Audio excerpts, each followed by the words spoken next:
Okay, now we're on to a new unit. Unit about knowledge. And today we're going to look at a theory of perceptual knowledge called direct realism. I'll explain what that means as the lecture proceeds and progresses. First, I have a question for you. All of you, everyone listening to this lecture right now. Yes, you, Purdue undergrads. What do you know? Think about it. What do you know? There are many things we believe to be true, but I'm going to venture to say that there are fewer things that we'd say we know to be true. I love you. I know. So recall, knowledge requires something more than merely belief, for we have many beliefs that are false, and you couldn't be said to know that the Earth orbits around the sun if it were false that the Earth orbits around the sun. Fortunately, it's true that the Earth orbits around the sun. That was just an example. But secondly, knowledge doesn't also merely require true belief, for we have many beliefs that we have, but it's just a matter of luck that they're true. So, for example, suppose you believe that the Colts will win the Super Bowl next year, even though you have no evidence whatsoever. You just believe it. Well, even if they do win, we wouldn't say that you knew that they would win. So, knowledge requires a true belief grounded in evidence. All right? But it's doubtful that many of us actually reflect much on what we actually know. So that is, we don't reflect on what beliefs we have, whether or not they're true, and whether or not we had good reasons to believe that these beliefs are true or not. So surely though, we would say that there's nothing strange about the idea that each of us has learned a lot since we were born.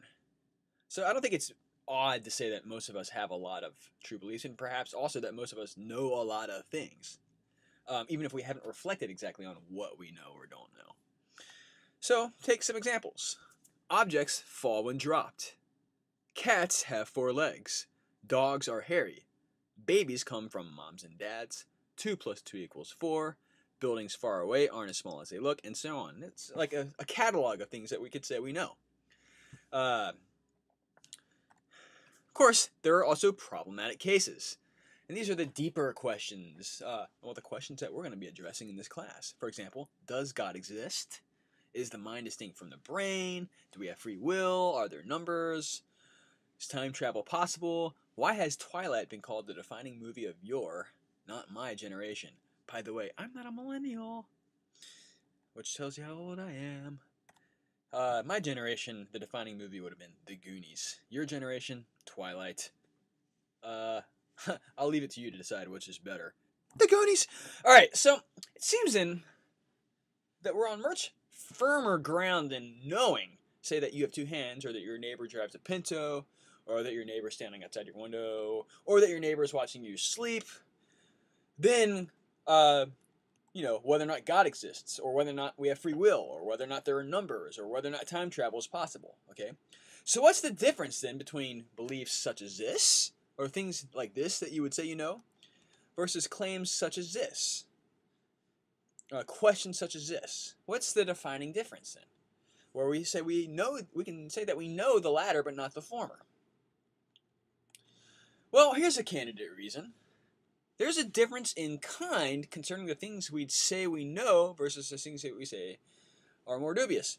So, what's this difference in kind then? Well, God, mind, and free will, we could say they're abstract. Or God and minds is something that's non-physical. Especially if you're a dualist, you'll say that minds are non-physical. That is, they're not located in space. They don't have surfaces. They're imperceptible. You can't perceive minds with the 5 senses. You can't perceive God with the 5 senses. At least according to for example, we'll be studying classical theism in a unit. According to classical theists, God isn't something that's perceptible by the 5 senses. God's immaterial, non-physical. So, we can say, so chairs though, and dogs, and your neighbors, and your hand, they're ordinary physical objects. They're located in space. They have surfaces. You can touch them, you can see them, you can smell them, you can taste them, you can hear them.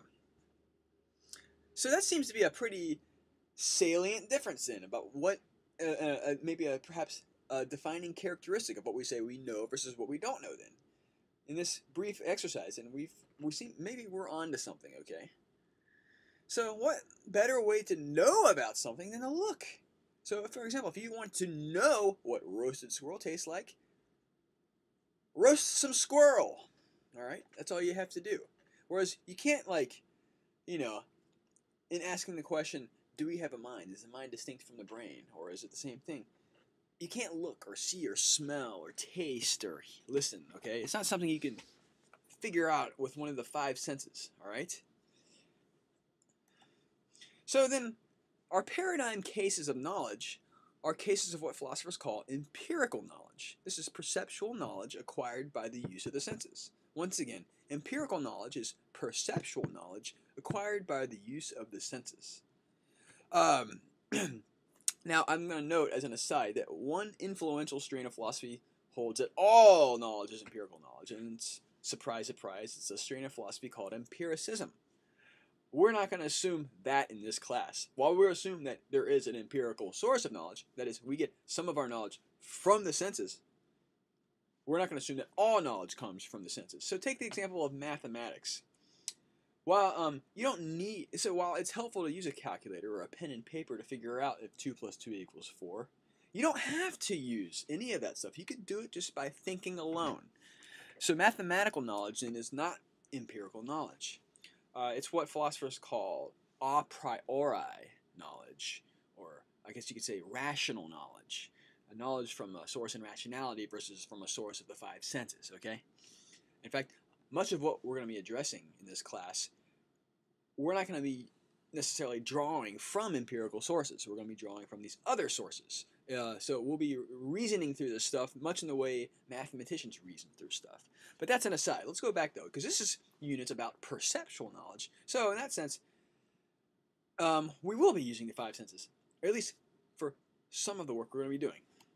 So then, regardless of whether or not empiricism is correct, it does seem obvious that your perceptual beliefs, for example, that your dog is sitting right now, are the surest candidates for genuine knowledge. You can know a lot about ordinary physical objects around you, okay? Why? Well, before we go into that, increasing your knowledge of the world is central to the enterprise of science, and perception, or what scientists perhaps call observation, it plays a central role in the scientific enterprise. It's a part of various scientific methods, this observational or perceptual aspect. Notice how I said scientific methods, plural. I am a philosopher of science. That's not my specialty, but I'm working on. I work in an area, and there are lots of other philosophers. So there is no scientific method singular. Okay, you may have been taught in junior high that there is a scientific method, but there's actually a whole different bunch of scientific methodologies. Various scientific methods that scientists use. Even within the same sciences, different scientists will use different types of methods. So don't assume that there's just one scientific method. You read a lot about that in the popular press, and that's just false. They don't understand how science works. It's really shameful when scientists say that there's this scientific method. They should know better because they're doing it. But there's a lot of different methods. But observation plays a central role in a lot of those different methods. Okay? Scientists especially, like many of the scientists at Purdue being an awesome science university, they don't just want opinions or beliefs about the world that just happen to be true. They're, in one sense, using these methods. They're trying to find justification or good reasons for various beliefs to be true or false, a deeper understanding of it. So scientists are especially concerned with knowledge, and observation or perception plays a huge role in a lot of that. So what do scientists want then? They want their knowledge to be true, they want it to be rational, they want it to be reliable, grounded in solid evidence, and the job of science is to develop a solid body of knowledge about the physical or natural world around them. Okay, perhaps I've alienated, though, the students in this class that aren't scientists. So perhaps there are some humanities majors. Hey, I'm a philosopher, I work in the humanities. Or some business folks. Well, guess what? Don't feel left out. It's important to you too. You want to know what's going on outside of your skin right now. Your survival depends upon it.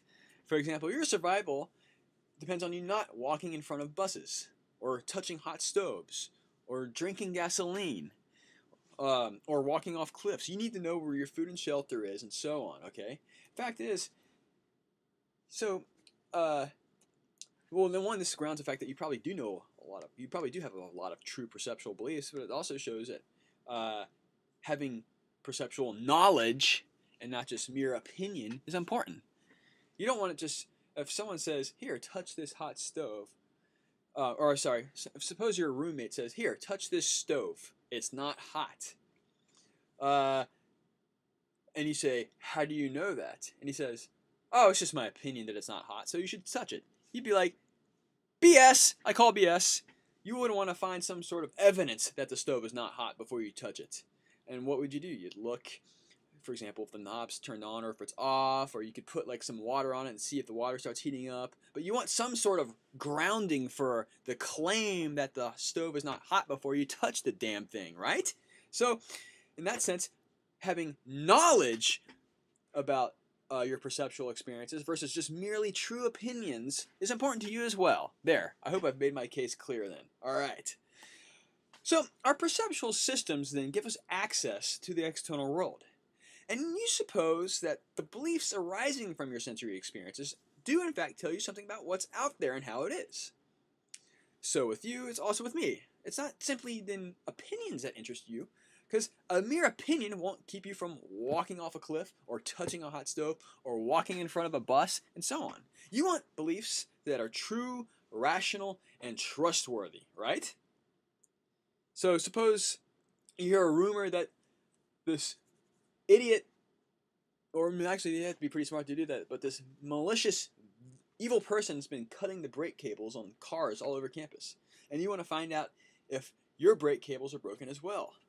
Well, you don't want it just to have, you want to get in your car and start driving off just because you have an opinion. Well, in my opinion, he wouldn't go after my car, so therefore I'll drive off.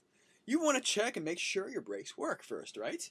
Okay, so I'm just hammering the same point over and over and over again, so it doesn't get lost on you then. It's a belief that is grounded somehow in evidence, all right? Good reasoning, whatever, all right? So yeah, Timmy, obviously doesn't have much knowledge of the physical world around him, or else he wouldn't be sticking a knife in an electrical socket. All right, so then as normal people, you're interested in knowledge, but we're going to go back into the philosophy mode. We're going to put our philosopher's hats back on then. Okay, so thinking then as philosophers, we're interested in the philosophical theories of perception as a source of knowledge. So we're segueing into a little bit different topic then. Philosophical theories about perception as a source of knowledge. So this is, we're going to assume that we get knowledge from perception, and we want a philosophical account of how we get knowledge from perception, all right? And that's going to be distinguished in some sense from other types of accounts. Although it could be consistent with these accounts, but it's not going to be the same thing. So, for example, there are psychological or neuroscientific or physiological accounts of how our perceptual systems work, and that perhaps explain how we get, how we get our perceptual beliefs, and we can learn a lot about that. But it won't tell, unfortunately, though, and I want to belabor this point.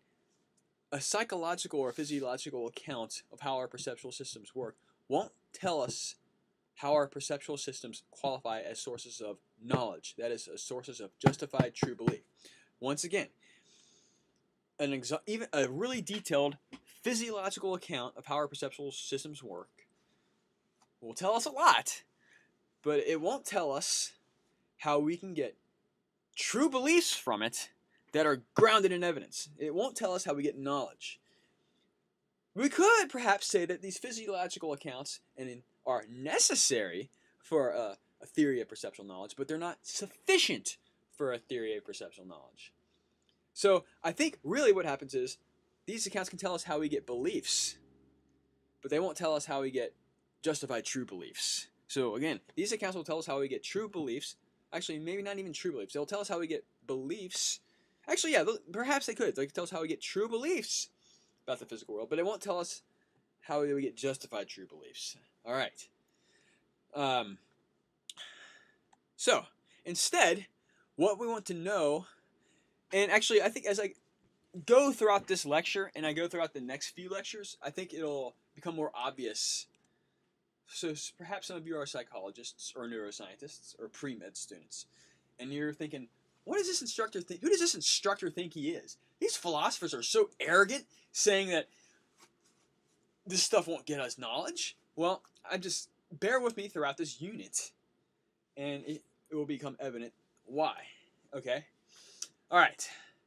What we want to know is whether a belief about a certain physical object formed on the basis of some sensory experience is a rational belief. Again, what we want to know is whether a belief about a certain physical object formed on the basis of some sensory experience is a rational belief. That is, am I justified in thinking that this perceptual belief informs me about the world? Does it count as knowledge or mere opinion?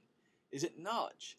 Why is it that being perceptually related to the world puts me in a position to know things, and so on? All right? These are the questions you're going to be addressing. Well, I've kind of informally stated the definition of knowledge numerous times throughout this lecture, but now let's get to a more formal version of it. So let's define knowledge, and this is review, because we defined this during the lecture on conceptual analysis. But we'll say that a person S knows a proposition P if and only if S believes that P is true, and S is justified. That is, S has good evidence for believing that P is true. So there's 3 conditions for a person knowing a proposition to be true. Any one of these conditions is not enough. Any 2 of these conditions is not enough. Yeah, it has to have all 3, okay? This is review. So then let's relate this to perceptual knowledge then. We need to get clear also on what it is to perceive something. So let's just get clear on what we mean by that, what I'm going to mean by that throughout this lecture. So what is there to seeing, smelling, tasting, hearing, and feeling that will be of interest to us as philosophers? Okay, this is, first, you are aware of something when you are perceiving. So close your eyes and then open them. Stuff your ears and then remove the fingers. When the eyes or ears are open, you're aware of something. When not, you're not. Alright? So, let's say this. If you are perceiving something, then you're aware of something. Okay? If you are perceiving something, then you're aware of something. We'll say then that awareness is a necessary feature of perception. Okay? And perception is sufficient for awareness of something. Alright? Now, why can't awareness be sufficient for perception? Well, look at this. We're also going to say that we'll call the experience perceptual when it's restricted to the 5 senses. Okay? So then this will rule out headaches. You can be aware of a headache, but you wouldn't be perceiving a headache through the 5 senses. Okay? You can also be aware of the fact that 2 plus 2 equals 4, but you don't perceive it per se. Alright? So awareness is necessary for perception. Perception is sufficient for awareness. Alright. Here's a crucial distinction. Sometimes we are directly aware of things, and sometimes we are indirectly aware of things. I'll elaborate. To be indirectly aware of something, oh, I have an email, is to be aware of it in virtue of being aware of something else. For example, if you see a reflection in the mirror, or you hear someone on the radio, you can be said to be aware of yourself by looking in the mirror because you see your reflection. Or you can be said to be aware of the voice of the speaker on the radio because you can hear it through the speakers of the radio. But when you see yourself in the mirror, you're not directly aware of yourself. You're indirectly aware of yourself in virtue of being aware of your reflection. Just like to hear the person on the radio, you don't directly hear the person. Instead, you indirectly are aware of that person in virtue of the speakers. So, kind of mediates it. To be directly aware of something, on the other hand, is to be aware of it, but not in virtue of being aware of something else. So, here's an example that's not an example of perceptual awareness. When you're aware of your headache, your awareness is direct. It's not indirect. You're not aware of your headache in virtue of being aware of something else. You're just aware of the headache. Second, to perceive something is to have an experience that is in many ways different from the experiences you have when you're, say, dreaming or imagining. Alright? So when you genuinely perceive something, it's involuntary. This is in contrast with, say, imagining a tree. You're responsible for the experience of your imagining a tree. Alright? Also, when you genuinely perceive something, it's also more clear and coherent than a dream. And there's like this kind of continuity. You know, my dreams change every night. I don't seem to have the same dream, too often, if ever. However, every morning when I wake up, that same bed's still there, my same coffee maker's still there, my same annoying neighbor's still there. Okay, so that seems to be a pretty big difference between dreaming, for example, and being perceptually aware of something. So just then, what are these objects of our perceptual awareness? That is, what are the direct objects of our perceptual awareness? What are we directly perceptually aware of? Well, here's a shot in the dark. Actually, yeah, the most plausible answer seems to be the very external physical object. So when you have perceptual awareness of a tree, then the direct object of your awareness just seems to be the tree, right? Am I right? When I'm right, I'm right. All right. Well, then we'll call this direct realism. This is a theory of perceptual knowledge that has two components. Then one is realism, and the other component is the directness thesis. Realism. Let's talk about that some. Realism is a metaphysical theory about those external objects of perceptual awareness. Unlike the headache, these external perceptual objects are mind independent.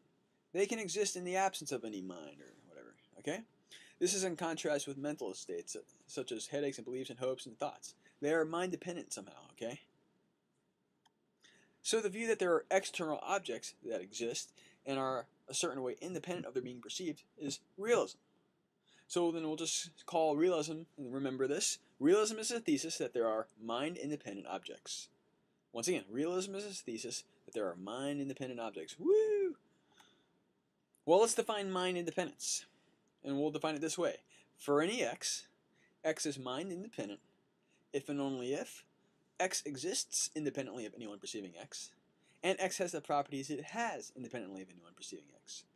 So something is mind independent if it exists independently of any perceiver, and it is the way it is independently of any perceiver, right? Okay. Well, then direct realism combines the two views we've just discussed then, realism and the directness thesis. First, the direct realist is a realist. The direct realist holds that there are mind-independent physical objects.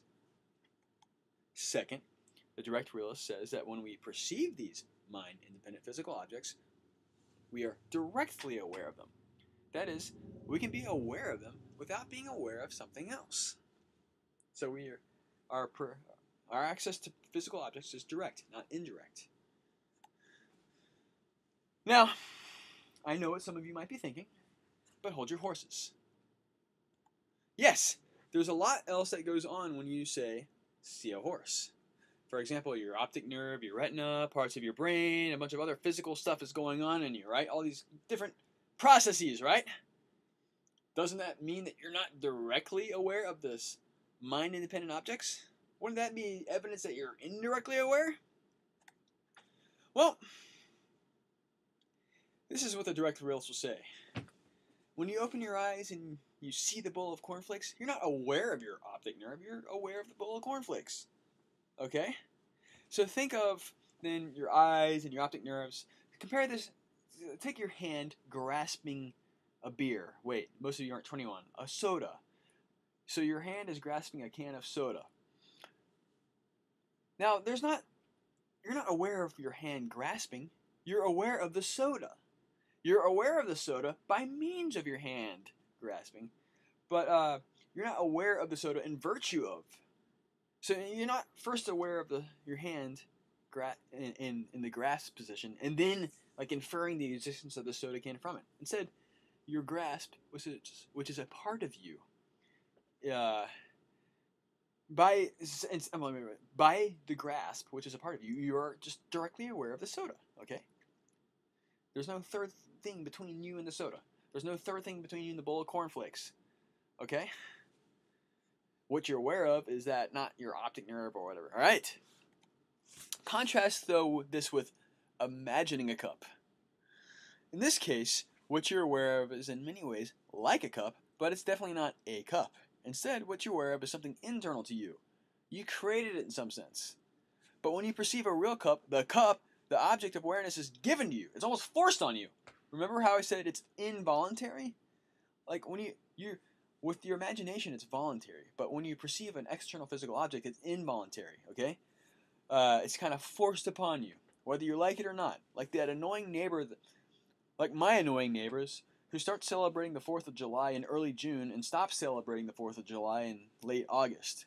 Every night around 11 p.m. without fail, they seem to be blowing about their life savings worth of fireworks. Whether I like it or not, even though I wish it was quiet and I could be asleep, I get to hear them lighting fireworks. Okay? It's involuntary. Thanks, neighbors. Okay. Well, how might a direct realist explain, however, that perceiving an object like a cup yields knowledge of the cup? So we've been talking about this theory of perceptual knowledge called direct realism, but it's got to answer the question of how we actually know about these external physical objects. You certainly believe that there's a cup in front of you, but how can it be said that you know? Well, the direct realist will answer this question by partially basing it on the claim that we can be directly aware of these external objects. Compare this with a headache. When you have a headache, you're aware of that headache. Even though this awareness isn't via the senses, you're definitely aware of the pain. Further, you're directly aware of it. You don't come to believe that you have a headache because you're aware of something else that informs you of the ache. There's no evidence for the headache other than the pain itself. There are no inferences involved. So in a case like that, you can't be wrong. In a sense, you're said to have infallible knowledge of the headache's existence in nature. The perceptual case is similar. Your belief that there is a cup in front of you isn't based on any inference or additional evidence or process of thinking. You simply see the cup, and the cup itself is all the evidence you need. It's like a headache. You don't need any evidence that you have a headache. You just are aware of the headache. Well, it's the same with your perception. There's no indirect perception or indirect awareness of any physical object. You're directly aware of it. And that's all the evidence you need as well. On the other hand, if you're indirectly aware of the cup, say by seeing it by reflection, then you maybe have some room for doubt or error. But the direct realist will say that when you're directly aware of an external object, you can't be wrong about its existence and characteristics. Just like when you're directly aware of your headache, you can't be wrong about it. You can't be wrong about you being in pain. So there are then 3 questions a theory of perceptual knowledge must answer. Question 1. How should we characterize the objects that we typically say we perceive, that is, the everyday world of tables and chairs? Question 2. What sort of access do we have to the objects? Question 3. In virtue of what can we justifiably say we know about these objects? How does perception yield knowledge? Well, let's look at the direct realist's answers to these 3 questions, starting with question number 1. So question number 1, recall is, how should we characterize the objects that we typically say we perceive? That is, the everyday world of tables and chairs. The direct realist will answer, there are objects we typically say we perceive are mind-independent external physical objects, with, the definition of mind independence that we gave earlier. What sort of access do we have to these objects? The direct realist will say we have direct perceptual access. To say the access is direct is to say that the thing we're aware of in cases of perception is the physical object itself. Finally, in virtue of what can we justifiably say we know about these objects? How does perception yield knowledge? Again, the direct realist will say we are justified in our perceptual beliefs simply because those beliefs are acquired directly. There is no inference performed. We appeal to no evidence beyond the object itself. Our perceptual relation to the physical object is direct, so no other means of acquiring beliefs could connect us more securely to the world of physical objects than this. The end.